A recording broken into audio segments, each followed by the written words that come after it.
Hello, this is Cho of the Shiny Colors Discord. Welcome to another episode of the Shiny Review. Today we have 3 cards we need to talk about. A new produced SSR for Mei, support SSR for Tanka, and support SSR for Yuuko. Keep in mind, of course, that Mei and Tanka are limited. They may return again in the future, but it's gonna not be for a while. So if you want them now, this is your chance to pull them. Starting things off, we have Mei. The limited P-SSR we have now is Mei, very quickly getting us into the Straylight 5 designs. I'm a little concerned about the Fest theme once we get to Asahi, but maybe they'll come up with something fun for her. She's a pure visual unit that focuses on buff stacking while also packing in a little bit of healing. It's hard to say if this healing will mean anything other than offering her value in Austrameria or perhaps her Fest tours, but it's appreciated nonetheless. If you want a direct comparison, she's a more aggressive version of Yuuko 4 from not too long ago. She trades out less buff options for damage on the Link appeal, and at 4 stars sets up a particularly potent 120% visual passive that can play into her memory appeal. Do note that Mei's memory appeal does require active buffs for vocal and dance as well as visual, so it might not be the easiest thing to activate without using support appeals from cards like Spicy Berry Yuuko. Mei is a great card, just slightly strange with the intention and a little limiting if you are missing some specific 4-star cards. Her roles are center, buffer, healer, and buff removal, and I moderately to highly recommend pulling for this Mei. Mei's initial skill is a visual 3.5 appeal that raises your visual by 20% for 4 turns and 5% for 7 turns. This links into a visual 1.5 appeal. The max version of this skill is a visual 5.0 appeal that raises your visual by 40% for 4 turns and 10% for 7 turns, and links into the same visual 1.5 appeal. Mei's 1-star passive is a visual 50% up and mental 5% heal that only requires Mei on your team. This has a 20% chance to activate twice. Her 2-star passive is a visual 60% up and mental 5% heal, as long as your mental is 50% or higher. This has a 30% chance to activate 3 times. This also gets a plus 50 visual uncap. At 3 stars, her visual uncaps are plus 150 and plus 50, and at 4 stars, her 4-star passive is a visual 120% up that requires your mental to be 60% or higher, and the turn count to be 3 or later. This has a 20% chance to activate twice. Mei's memory appeal when maxed out is a visual 20% up for 10 turns that links into a visual maximum 3.5 appeal that removes all active visual buffs, and a visual 3.0 appeal that removes all vocal and dance active buffs. For the support recommendations, Visual Straylight have not gotten any particular updates since Squirrel Asahi, so her and Yuuko are the easy go-to. Mamimi and Amana continue to be excellent supports for visual teams in general, and cards like Koito make sense for a final piece, especially if you are running Nocchill. The secondaries are where things get a little messy.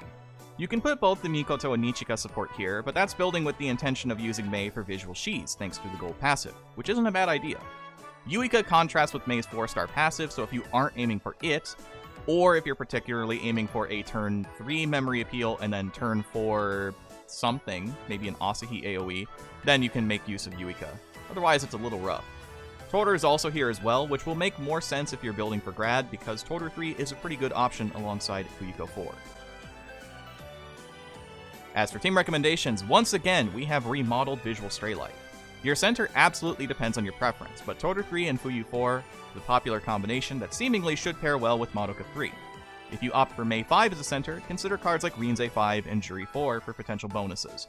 Now, a nice little thing about Mei 5 is because of how she plays, you could actually see her potentially being useful on Visual Austrameria, because of her buffing and her synergy through healing, even if it is a little tiny. And Visual Shiz can also utilize that buffing alongside cards like Madoka 3, which gives her plenty of places to be. Overall as a center, Mei earns anywhere from an A+ to a SS-. She's the hardest hitting of the 3 Visual Straylight memory appeals, but among the harder to get set up properly without a bit of luck.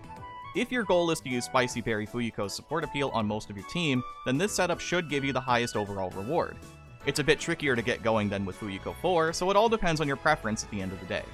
As a unit, I think she earns anywhere from A+ to S+. When you break things down here, Mei 5 is a very normal-looking unit with mostly average passives until you push her to 4 stars. Her appeals aren't otherworldly, but do what they need to do, and do it effectively. She performs well in Visual Straylight, but has homes in other visual teams that can make the most of her buffing and healing. She's a great visual all-rounder if you've been missing a final piece for your team. Next up we have Tanka. Our latest Tanka is a continued support for Vocal Austrameria, a team that has laid dormant for a tiny bit. Whether this means that we'll be seeing the return of Vocal Austrameria sometime soon, or that this is a red herring, and she's meant to be more of a general vocal support, remains to be seen. She packs a ton of SP generation for those who are hurting, and the majority of it is generic, meaning any team can benefit from taking her. Her passives are strong and fairly easy to use, making her an incredibly solid card. Her support skills are Idol's Bond, Promise Recovery, and Rest Boost, notably having a high amount of Rest Boost, Sasuga Tanka. Her unique support skills are Unit Mastery SP, reaching +8 at level 80, Perfect Mastery, reaching +3 at level 80, and Vocal Mastery SP, reaching +16 at level 75. Her support appeal scales, starting at a Vocal 3.0 out of the box, working its way up to a 3.1 at level 60, and at the end a 3.5 at level 80. Her TFD idea is Appeal, her Insight token for Grad is Visual, and her proficiencies and landing point are in Vocal and Mental. Tanka's 1-star passive is Vocal 35% up and Mental 5% heal, that requires the turn count to be 3 or earlier. This has a 20% chance to activate twice. Her 2-star passive is Vocal 85% up, that requires your Mental to be 75% or higher, and the turn count to be 3 or later. This has a 20% chance to activate twice. Her 3-star uncap is a +100 to Vocal, and her 4-star appeal is a Vocal maximum 4.0 that scales based on how high your Mental is, and also applies a Mental 5% regen for 4 turns. Her event passive is a memory gauge 10% up that requires you to be in the center position. This has a 10% chance to activate once. Tanka earns, I believe, anywhere from an S+ to a SS. This is another card in a long line of very good limited SSRs, which Vocal isn't exactly short for. A lot of immediate comparisons can be made to Spencer Amana, but I would say it's more fair to say that she is the perfect partner for said Amana. You can also pair this Tanka with Summer Chiyuki and get a similar effect, which might work better for generic Vocal teams thanks to the difference in grad insights. If all else fails, her healing and easy-to-use 1-star passive can assist best Tours teams, while the 2-star passive helps for the late game. I highly recommend pulling for Tanka. Wrapping things up will be Fuyuko. Our event SSR this time is Fuyuko, who is a dance-centric support with unit mastery for dance, as well as a semi-uncommon 1-star passive that hinges upon her 4-star appeal or something similar. Having the usual amount of stamina support is appreciated, and otherwise she's a very by-the-numbers freebie. She's not bad, but not that great either. A good card to keep in the back pocket. Her support skills are Idol's Bond, Promise Recovery, Rest Boost, and Stamina support, and her unique support skill is Unit Mastery Dance, reaching +8 at level 75. Her support appeal does scale, starting at a Dance 2.5, working its way up to a 2.6 at 60, 3.0 at level 80. Her TFD idea is Dance, her Insight token for Grad is Vocal, and her proficiency and landing point is in Dance. Fuyuko's 1-star passive is a Dance 18% up that requires an active Dance buff. This has a 30% chance to activate once. Her 2-star passive is a Dance 35% up that requires the turn count to be 4 or earlier. This also has a 30% chance to activate once. Her 3-star uncap is a Dance +50, and her 4-star appeal is a Dance 2.8 that raises your Dance by 10% for 5 turns, and 10% again for 10 turns.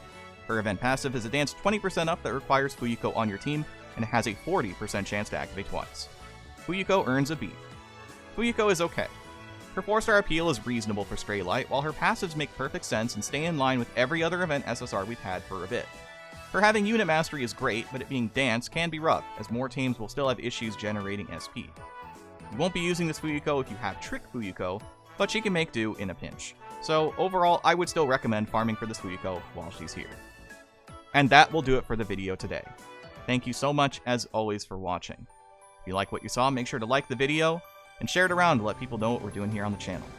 Next time we'll be talking about whatever banner comes next.